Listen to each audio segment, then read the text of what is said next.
السلام عليكم ورحمة الله وبركاته. ازيكم يا حبايب قلبي؟ عاملين ايه؟ يا رب دايما تكونوا بخير وفي احسن حال.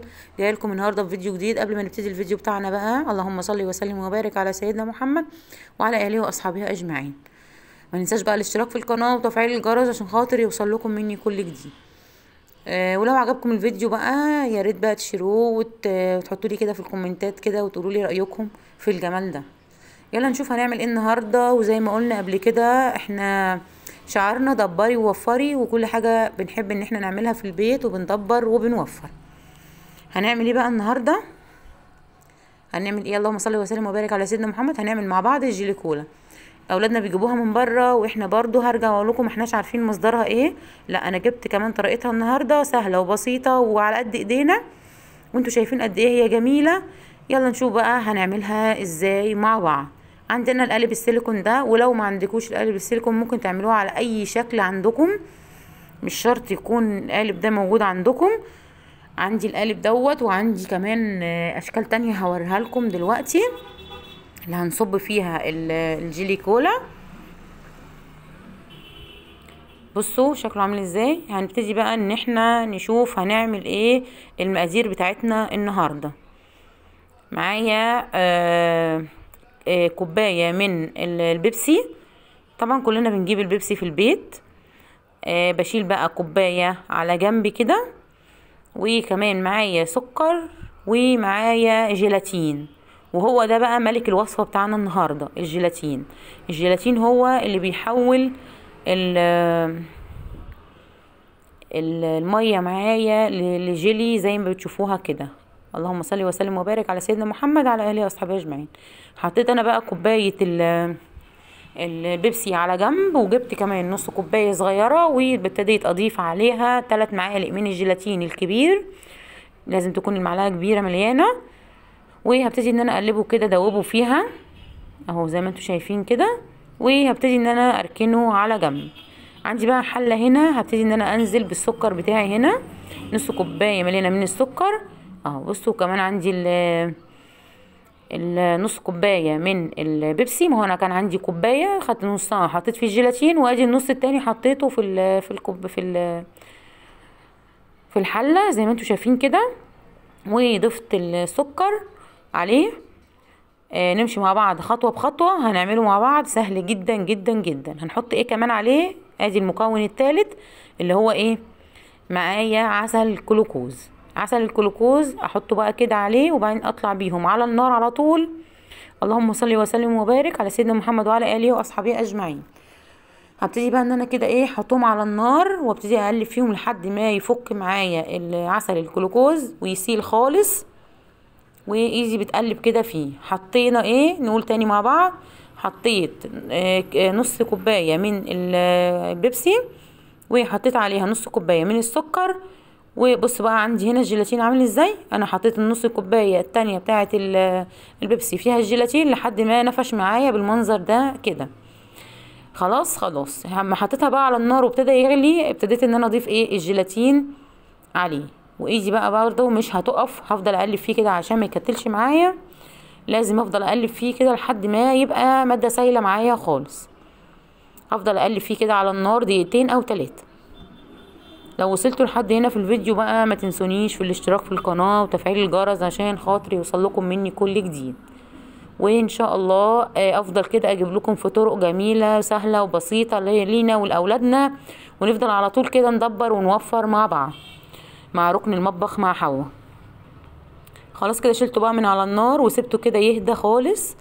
وهبتدي بقى ايه قبل ما يعني هو يدوبك ينزل من على النار يهدى، مفيش دقيقة واحدة او دقيقتين يهدى. اكتر من كده هيروح ماسك في مكانه ومش هينفع طبعا عشان فيه جيلاتين. وهبتدي ان انا اصبه.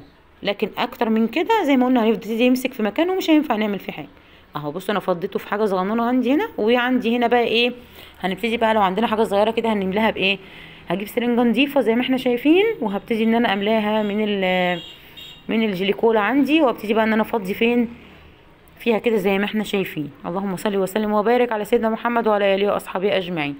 عايزه اقول لكم كان طالع في منتهى الروعه، عجبني جدا وعجب الاولاد. برضو قررت ان انا مش هجيبه تاني من بره طالما ان انا بعرف اعمل كل حاجة في البيت. كمان ممكن تضيفوا له اي نكهة انتوا عايزينها تدي ريحة او طعم تاني، هيعجبكم جدا جدا جدا.